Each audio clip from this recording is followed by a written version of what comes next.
Mechanism of aerobic respiration देखेंगे। Aerobic respiration basically आपके पास क्या है, catabolic process. What is mean by catabolism? Process of break down of an organic compound, ठीक है। और ये सेलुलर रेस्पिरेशन का पार्ट है, तो सेलुलर रेस्पिरेशन का वो पार्ट जिसमें कैटाबॉलिज्म होता है, वो फर्स्ट स्टेप होता है, चाहे वो एरोबिक हो चाहे वो एनएरोबिक रेस्पिरेशन हो।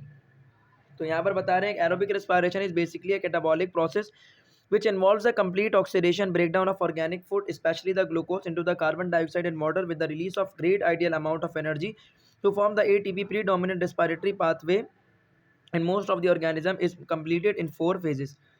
देखो आम तौर पर जो एनिमल्स हैं उनमें यही प्रोसेस चल रहा है। इसमें कंप्लीट ऑक्सीडेशन होगी आपके पास एरोबिक रेस्पिरेशन में, और लार्ज अमाउंट ऑफ एटीपी आपके पास प्रोड्यूस होगा। ये वाली बात क्लियर? किस किस स्टेजेस पर कंसिस्ट है? 4। ग्लाइकोलिसिस, पायरुवेट बनेगा, फिर ऑक्सीडेशन होगी पायरुवेट की, जो कि यहाँ पर पायरुवेट किस में कन्वर्ट हो रहा था, एनारोबिक रेस्पिरेशन में लैक्टेट या फिर इथेनॉल में। यहाँ पर पायरुवेट किसी और सब्सटेंस में कन्वर्ट होगा। देन फिर होगी क्रैब्स साइकिल, ठीक है। और देन फिर क्या होगा, रिस्पायरेटरी इलेक्ट्रॉन ट्रांसपोर्ट चेन चलेगी। तो पहले कितना क्या हुआ, ग्लाइकोलिसिस। दूसरा क्या होगा, पायरुवेट क्या, देखो ये ग्लाइकोलिसिस, पायरुवेट बनेगा तो ऑक्सीडेशन ऑफ पायरुवेट। तो इस पेज से याद रखो, पहले ग्लाइकोलिसिस फिर ऑक्सीडेशन ऑफ पायरुवेट, फिर याद रखो क्रैब्स साइकिल, ठीक है। पहले ग्लाइकोलिसिस, ऑक्सीडेशन ऑफ पायरुवेट, उसके बाद क्रैब्स साइकिल, फिर जो इलेक्ट्रॉन की क्या हो जाएगी, ट्रांसपोर्ट हो जाएगा। मतलब खाना बनाए अब वहाँ से ट्रांसपोर्ट होना है। समझ आ गई बात? अब नाम याद रहेगा, पहला एरोबिक रेस्पिरेशन में ग्लाइकोलिसिस, एनारोबिक में भी पहले ग्लाइकोलिसिस ही होता है। उसके बाद next step oxidation of pyruvate से एरोबिक और एनारोबिक डिस्ट्रीब्यूट हो जाते हैं, अलग अलग हो जाते हैं। तीसरा स्टेप क्रैब्स साइकिल, जो कि यहाँ नहीं हो रहा था। चौथा स्टेप इलेक्ट्रॉन ट्रांसपोर्ट चेन, जो कि यहाँ पर नहीं हो रहा था। तो कंप्लीट ऑक्सीडेशन के लिए ये 4 फेजेस का होना ज़रूरी है। एनारोबिक रेस्पिरेशन में ये नहीं हो रहा था, इसीलिए हमने क्या कहा कि वहाँ पर कंप्लीट ऑक्सीडेशन ऑफ ग्लूकोज नहीं होता, इसीलिए वहाँ पर कम एनर्जी प्रोड्यूस होती। क्लियर हो गई बात? उसके बाद हम जाएंगे ग्लाइकोलिसिस पे। बिल्कुल सही तरीके से और बिल्कुल ठीक ठाक बिल्कुल प्रॉपर करके इन्होंने लिखा हुआ है। बेसिकली ग्लाइकोलिसिस ये वो प्रोसेस है जिसमें ग्लूकोज की ब्रेकडाउन होगी, और ब्रेकडाउन होने के बाद सिमिलर है। अच्छा एक चीज़ और याद रखो, ज़रूरी नहीं है कि ग्लूकोज ही हो। 6 कार्बन एटम का कंपाउंड जब भी बॉडी में बनता है ना, उसके साथ यही असर होता है और वो पायरुवेट में कन्वर्ट होता है। फ्रक्टोज के भी साथ यही असर होता है और वो पायरुवेट में कन्वर्ट होता है। इसके अलावा कोई भी दूसरा ऑर्गेनिक कंपाउंड अगर चाहे वो क्या है, कार्बोहाइड्रेट, और उसमें 6 कार्बन एटम है, it will produce the pyruvate. यहाँ तक बात क्लियर? तो बेसिकली ग्लाइकोलिसिस क्या है, ये वो प्रोसेस है जिसमें ब्रेकडाउन होती है किसकी, ग्लूकोज की, या फिर किसकी होती है बेटा, उसी के तरह के किसी भी सिमिलर हेक्सोज शुगर की, जिसमें 2 मॉलिक्यूल क्या बनता है आपके पास, पायरुवेट का बनता है। चाहे ग्लूकोज हो चाहे किसी भी कार्बन 6 कार्बन का कंपाउंड हो, वो किस में कन्वर्ट होगा आपके पास, पायरुवेट में कन्वर्ट होगा through a series of enzymatic reactions releasing some energy as ATP and the reduce coenzymes as NADPH. हमने पढ़ा था रेड्यूसिंग पावर और ऑक्सीडाइजिंग वो रेड्यूसिंग पावर और assimilating power. Assimilating power is ATP, reducing power is NADH, ठीक है। तो यहाँ पर आपके पास release some amount of energy in form of ATP और release some coenzymes reduce form that is called as NADH, ठीक है। यहाँ पर एटीपी भी बनेगा और एनएडीएच, आप देख सकते हो यहाँ एनएडीएच फॉर्म हो रहा है और यहाँ एटीपी फॉर्म हो रहा है, ठीक है। अच्छा उसके बाद क्या है आपके पास, ये होता कहाँ है, सवाल ये उठता है कि आपका ग्लाइकोलिसिस चलता कहाँ पर है। तो ग्लाइकोलिसिस बेसिकली सेल के कहाँ चल रहा होता है, साइटोप्लाज्म में, कहीं ना कहीं लिखा होगा, देखो ये रहा। ग्लाइकोलिसिस कहाँ पर चल रहा होता है बेटा, साइटोप्लाज्म में। स्टेप्स याद रखने और कौन सी चीज़ कहाँ चलती है। वो कहाँ चल रहा था आपके पास, केल्विन साइकिल, केल्विन साइकिल चल रहा था स्ट्रोमा में, सही है। ये कहाँ पर हो रहा है आपके पास, सेल के साइटोप्लाज्म में। ये कितने फेजेस पर है, बेसिकली यहाँ पर आपके पास 2 फेजेस होते हैं इसके। पहला होता है प्रिपरेटरी फेज, दूसरा होता है इसका पे ऑफ फेज।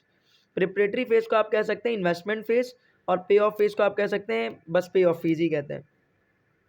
इसमें क्या होता है आपके पास 2 एटीपी बेसिकली यूटिलाइज हो रहा होता है ना, इसीलिए इसे हम क्या बोलते हैं, प्रिपरेटरी फेज या फिर क्या कहते हैं, इन्वेस्टमेंट फेज कहते हैं। और इसमें होगा क्या, जैसे ही आपके पास ये प्रोसेस होगा प्रिपरेटरी फेज या फिर इन्वेस्टमेंट फेज, इस फेज में 2 एटीपी कंज्यूम होंगे और इसका एंड प्रोडक्ट क्या होगा आपके पास, end products are the 2 molecules of glyceraldehyde 3 phosphate. Glyceraldehyde 3 phosphate पीछे भी बना था, कहाँ बना था, केल्विन साइकिल में। केल्विन साइकिल से फिर 2 G3 भी मिले और क्या बन गया, ग्लूकोज। देन ग्लूकोज से क्या बना दोबारा से, ग्लाइसरल्डिहाइड 3 फॉस्फेट। यहाँ तक बात क्लियर? तो बाज़ औक़ात कुछ सेल्स ऐसे भी होते हैं जहाँ पर ये रिएक्शन बाईपास हो जाता है। जब बॉडी में आपके पास जल्दी ऑक्सीडेशन होना शुरू होती है ना, जब बॉडी में जब बहुत ज़्यादा एनर्जी चाहिए तो बाज़ औक़ात ये वाला स्टेप बाईपास भी हो जाता है। क्यों बाईपास हो जाता है? इसलिए बाईपास होता है क्योंकि बॉडी में ज़्यादा एनर्जी चाहिए तो एटीपी यूटिलाइज़ेशन हो रही है ज़्यादा। जब एटीपी यूटिलाइज़ेशन ज़्यादा हो रही है तो अवेलेबिलिटी ऑफ एटीपी कम है, तो ये तो वैसे भी इन्वेस्टमेंट फेज़ है और इसमें हमें ग्लाइसर एल्डिहाइड 3 फॉस्फेट ही बनाना है, तो वहाँ पर भी तो बन रहा था और डायरेक्टली भी ये प्रोसेस चलना शुरू हो जाता है। ठीक है, उसके बाद क्या होगा, only ATP are produce through the substrate level phosphorylation. अब एक और एक चीज़ यहाँ पर कहते हैं कि this is substrate level phosphorylation. वहाँ पर क्या था, फोटो फॉस्फोराइलेशन, लाइट की प्रेजेंस में हो रहा था। This is substrate level phosphorylation. तो ग्लाइकोलिसिस में जो फॉस्फोराइलेशन होती है, ये कौन सी फॉस्फोराइलेशन है, सबस्ट्रेट लेवल फॉस्फोराइलेशन कहला रही। क्यों, देखो, oxidative phase is a payoff phase in which not only the ATP are produced through the substrate level phosphorylation but it is also produced NADH which upon further oxidation in the respiratory electron transport chain yields more ATP। इसमें क्या होता है बेटा, आपके पास substrate level phosphorylation चलती है but और ATP बनता है, but it also produce NADH which upon further oxidation in respiratory electron transport chain yield more ATPs। हमने पढ़ा हुआ है NADPH क्या प्रोड्यूस करता है, ATP प्रोड्यूस करता है और कितने करता है, 3 करता है।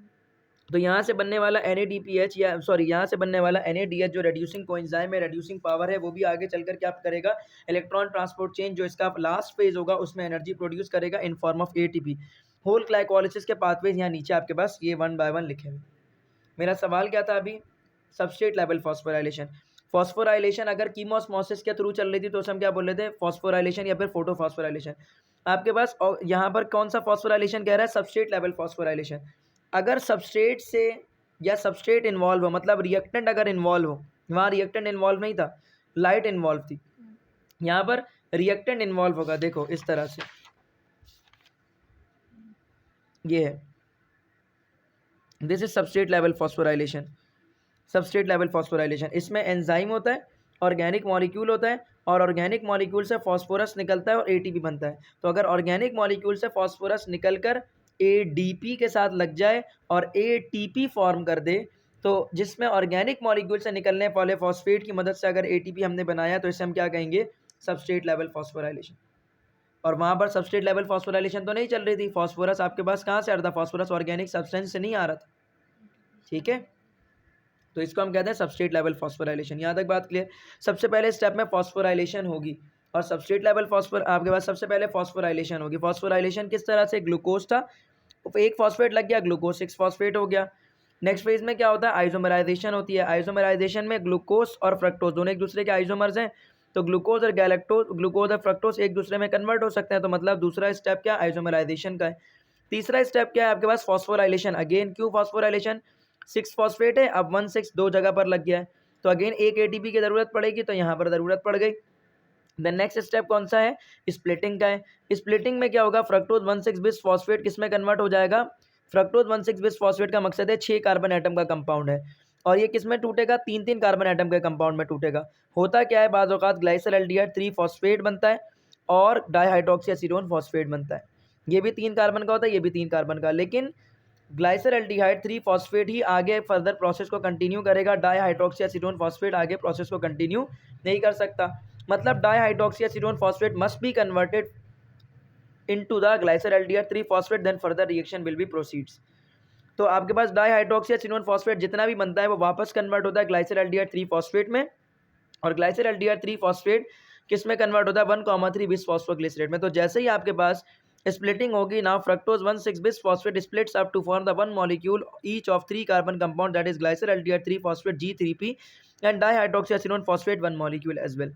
आइसोमराइजेशन में क्या होगा, dihydroxy acetone phosphate that is isomer of glyceraldehyde 3 phosphate वो उसमें कन्वर्ट हो जाएगा। This way preparatory phase is complete. अब जैसे ही आपके पास ग्लाइसर एल्डिहाइड 3 फॉस्फेट बनता है ना, तो ये प्रिपरेटरी फेज क्या हो जाता है, यहाँ पर कंप्लीट हो जाता है। यहाँ तक बात clear. 2 molecules of G3, therefore the remaining reaction occurs twice। अब होता क्या है बेटा, in this way preparatory phase is complete, next phase of glycolysis is proceed by the 2 molecules of G3P। देखो अगर गौर करो, एक ग्लूकोज बनाने के लिए पीछे केल्विन साइकिल कितनी बार हुआ था, 2 बार। अब एक ग्लूकोज बन गया, उससे क्या बना आपके पास, ग्लाइसर एल्डिहाइड 3 फॉस्फेट और डाईहाइड्रोक्सी एसीटोन फॉस्फेट, और डाईहाइड्रोक्सी एसीटोन फॉस्फेट जो बना वो भी किस में कन्वर्ट होगा, ग्लाइसर एल्डिहाइड में। तो टोटल ये कितना बन गया, 2। तो अगर एक ग्लूकोज से मैं बोलूं कि ग्लाइकोलिसिस में कितना ग्लाइसर एल्डिहाइड 3 फॉस्फेट बनता है? 2 बनता है। एक बनेगा डाईहाइड्रोक्सीएसिडोन फॉस्फेट से और दूसरा क्या से बनेगा? खुद उससे डायरेक्टली। यहाँ तक बात क्लियर? तो अगर सवाल ये पूछ ले कि आपसे ग्लाइसर एल्डिहाइड 3 फॉस्फेट पूरे के पूरे एक ग्लूकोज मॉलिक्यूल की ऑक्सीडेशन में ड्यूरिंग द ग्लाइकोलिसिस कितना इस्तेमाल होता है, कितना बनता है? G3P ग्लाइकोलिसिस में कितना बनता है? 2 बनता है। यहाँ पर बनता है। और कहाँ पे बनता है? साइटोप्लाज्म में बनता है। किस प्रोसेस के थ्रू बनता है? ग्लाइकोलिसिस के। कौन से फेज में बनता है? प्रिपरेटरी फेज में या फिर इन्वेस्टमेंट फेज में। सही है, जो उसका मेन प्रोडक्ट ही होता है। देन अब उसके बाद क्या होगा? डिहाइड्रोजिनेशन होगी। डिहाइड्रोजिनेशन का मकसद है ग्लाइसर एल्डिहाइड 3 फॉस्फेट से जो कि 2 मॉलिक्यूल है, डिहाइड्रोजिनेशन हो गई। डिहाइड्रोजिनेशन होगी तो यहाँ से हाइड्रोजन क्या हो जाएगा? निकल जाएगा। जब हाइड्रोजन निकल जाएगा तो ग्लाइसर एल्डिहाइड है, हाइड्रोजन निकल गया तो dehydrogenation is called as oxidation. The process in which hydrogen will be lost is called oxidation. The process in which hydrogen will be added is called reduction. तो हाइड्रोजन लॉस हो रहा है तो क्या होगी यहाँ पर? ऑक्सीडेशन। तो ऑक्सीडेशन करने से एल्डिहाइड वापस किस में कन्वर्ट हो जाता है आपके पास? सॉरी, रिडक्शन होने से आपके पास देखो, डिहाइड्रोजिनेशन एंड फॉस्फोराइलेशन। अब डिहाइड्रोजिनेशन और phosphorylation, what is mean bye phosphorylation? Phosphorylation का मकसद होता है या तो एटीपी फॉर्म होता है यहाँ पर, या तो NADH फॉर्म हो रहा होता है। डिहाइड्रोजिनेशन होगी और फॉस्फोराइलेशन होगी। कैसे? NADH जो आपके पास है ये यहाँ पर क्या करेगा? And NADH and accept the inorganic phosphate to form the 1,3 bis phosphoglycerate. यहाँ पर तुम्हारे पास कुछ चीज़ें लिखी हुई गायब है ना? नहीं, यहाँ कुछ चीज़ें लिखी हुई गायब है। इस प्रोसेस में होता क्या है कि आपके पास जो इनऑर्गेनिक फॉस्फेट है वो आता है ग्लाइसर एल्डिहाइड 3 फॉस्फेट के साथ लगेगा और बनाएगा उसको 1,3 बेस फॉस्फोग्लिसरेट।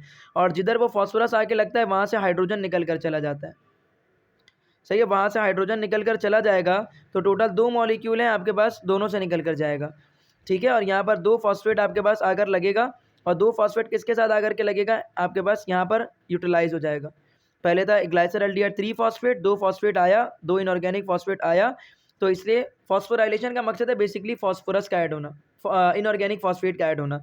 तो ग्लाइसर एल्डिहाइड 3 फॉस्फेट था, एक फॉस्फेट वहाँ पर लग गया, किस में कन्वर्ट हो गया? 1,3 बिस फॉस्फोग्लिसरेट में। और यहाँ पर डिहाइड्रोजिनेशन भी चल रही है साथ साथ, मतलब हाइड्रोजन भी निकल रहा है। ठीक है, जो हाइड्रोजन निकल रहा है वो NAD पॉजिटिव उसको गेट कर रहा है और किस में कन्वर्ट हो रहा है? NADH में कन्वर्ट हो जा रहा है। Now the next step at that is formation of ATP। अब यहाँ पर क्या होगा आपके पास? फॉर्मेशन ऑफ ATP कैसे? 1,3 बिस फॉस्फोग्लिसरेट जब किस में कन्वर्ट होगा? 3 फॉस्फोग्लिसरेट में। तो जब 3 फॉस्फोग्लिसरेट में कन्वर्ट होगा तो यहाँ पर से देखो 1,3 बिस फॉस्फो है, ये कितना हो गया? सिर्फ 3 फॉस्फो, तो एक फॉस्फेट निकल गया।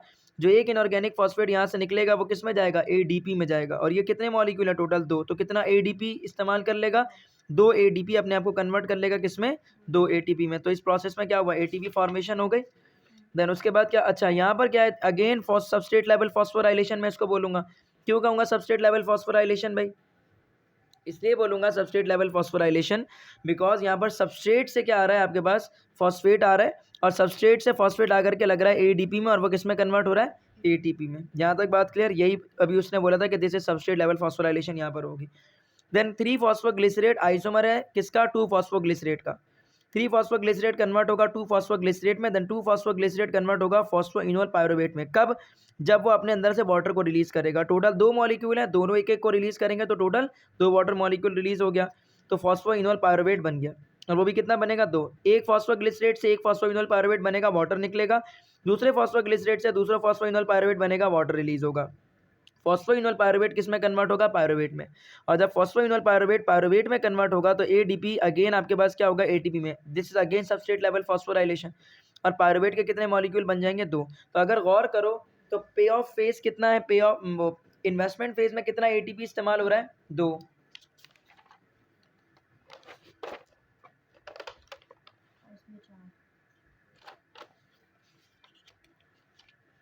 इन्वेस्टमेंट फेज में 2 ATP आपके पास इस्तेमाल हो रही है। और पे ऑफ फेज में कितना ATP निकल रहा है? 4 ATP। पे ऑफ फेज में और मजीद कितना NADH फॉर्म हो रहा है? 2। So 2 NADH will be form, 2 ATP will be form, 2 ATP will be utilize, sorry 4 ATP will be form और 2 NADH विल बी फॉर्म और साथ में उसके 2 ATP विल बी यूटिलाइज। वो 2 एटीपी कहाँ यूटिलाइज होगा, प्रिपरेटरी फेज में या इन्वेस्टमेंट फेज में। 4 एटीपी कहाँ बनेगा, पे ऑफ फेज में। ठीक है, आई थिंक 2 एटीपी हो जाएगा फिर। 2 और 2 4 हो गया ना। हाँ 4 वो छोड़ो, वो एटीपी किधर से आ रहा है, उस एटीपी को छोड़ दो। नेट कैलकुलेशन करनी ही नहीं, नेट कैलकुलेशन आपसे पूछते ही नहीं है। पहली बात तो ये, नेट कैलकुलेशन आप बॉडी में एटीपी की रिक्वायरमेंट होती है, और एटीपी की रिक्वायरमेंट आपके पास लाइट डिपेंडेंट रिएक्शन में जो एटीपी बनता है वो लाइट इंडिपेंडेंट रिएक्शन में इस्तेमाल होता है। फिर फर्दर प्रोसेस में जो एटीपी आपके पास फॉर्म हो रहा होता है वो इधर आपके पास इस्तेमाल हो रहा होता है। अभी पूरा आगे आएगा यहाँ पर, देखो ये रहा, ग्लूकोज से ग्लाइकोलिसिस हुई, 2 एटीपी यहाँ से बन के निकलता है, 2 एनएडीएच यहाँ से बन के निकलता है, और 2 पायरुवेट बनता है। 2 पायरुवेट से लिंक रिएक्शन होगा, 2 एसिटाइल कोएंजाइम ए मॉलिक्यूल बनेगा।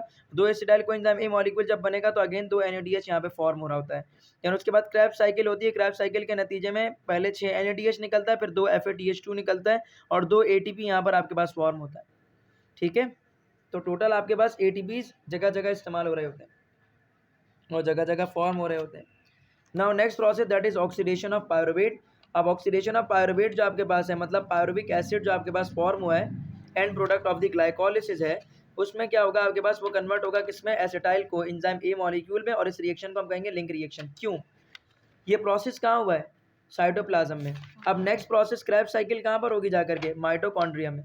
कहाँ पर होगी, माइटोकॉन्ड्रिया में। अब जो माइटोकॉन्ड्रिया में आपके पास ये प्रोसेस होगा, तो कोई तो प्रोसेस ऐसा होना चाहिए जो कि साइटोप्लाज्म से उसको कहाँ भेज दे, पायरुवेट को किसमें भेज दे आपके पास, साइटोप्लाज्म से किधर भेजे, माइटोकॉन्ड्रिया में। तो वो रिएक्शन जो कि चलता है जब आपके पास पायरुवेट या पायरुविक एसिड कहाँ जा रहा होता है, माइटोकॉन्ड्रिया में, तो उस रिएक्शन को हम क्या कहते हैं, लिंक रिएक्शन, जो यहाँ बना हुआ है। और इसको हम क्या बोलते हैं, ऑक्सीडेशन होगी बेसिकली यहाँ पर पायरुवेट की। किसकी ऑक्सीडेशन होगी, पायरुवेट की। तो pyruvates are produce in a cytosol. Pyruvate is charge molecule, it must enter the mitochondria by the active transport. एक और चीज़ याद रखो, ये जिस ट्रांसपोर्ट के थ्रू जाएगा उस ट्रांसपोर्ट को हम क्या बोलेंगे, एक्टिव, मतलब एनर्जी विल बी यूटिलाइज्ड। ठीक है, with the help of the transport protein entering the mitochondria, pyruvate do not directly participate in a Krebs cycle but undergo an intermediate phase called as oxidation of the pyruvate or the link reaction. oxidation होगी पहले pyruvate की, then फिर Krebs cycle start होती है। ठीक है, as it links the pathways of aerobic respiration that occurs outside the mitochondria with that occurs inside the mitochondria. basically ये link reaction है जो अंदर और बाहर mitochondria के link करा रहा है। ऑक्सीडेशन जब होगी पायरुवेट की, ये आपके पास क्या बेटा, 3 स्टेप्स पर कंसिस्ट है, पहला, दूसरा और ये तीसरा स्टेप है। पहले स्टेप में क्या होगा, डी कार्बोक्सिलेशन, और डी कार्बोक्सिलेशन यहाँ पर हो गए तो यहाँ से कार्बन डाइऑक्साइड निकल कर चला गया और यहाँ पर हाइड्रोजन बच गया आपके पास। डी कार्बोक्सिलेशन हो गई, in which molecule of carbon dioxide will be form, एक कार्बन 2 ऑक्सीजन निकला तो ऑब्वियसली कार्बन डाइऑक्साइड फॉर्म होगा। From the pyruvate to form the acetaldehyde, acetaldehyde बन गया। अब एसिडल्डिहाइड किस में कन्वर्ट होगा, एसिडल्डिहाइड से मजीद हाइड्रोजन निकलेगा और ये कौन गेट करेगा, NAD पॉजिटिव, और किस में कन्वर्ट हो जाएगा, NADH में। ठीक है, अच्छा, it undergo the decarboxylation in which a molecule of carbon dioxide is removed from the pyruvate to form the acetaldehyde. The NAD positive removes hydrogen from the acetaldehyde as a result of this oxidation या फिर dehydrogenation. Result of the oxidation या dehydrogenation, a 2 carbon fragment acetyl and the NADH are produced. इसके नतीजे में क्या होगा, hydrogen यहाँ से निकल जाएगा तो सिर्फ एसिटाइल ग्रुप बचेगा। एसिटाइल ग्रुप जो बचा है, साथ में क्या चीज़ बनी है, NADH फॉर्म हुआ है। Finally the acetyl group is combined with the coenzyme A to form the acetyl coenzyme. ये एसिटाइल ग्रुप से हाइड्रोजन क्यों निकला है, ताकि इधर कौन आकर के लग सके, कोएंजाइम ए आके लग सके, ताकि वो क्या बन सके, acetyl coenzyme A. Now the acetyl coenzyme A has a tendency to move into the mitochondria by the active transport. ठीक है, अब हम देखेंगे बेटा नेक्स्ट क्रैब साइकिल।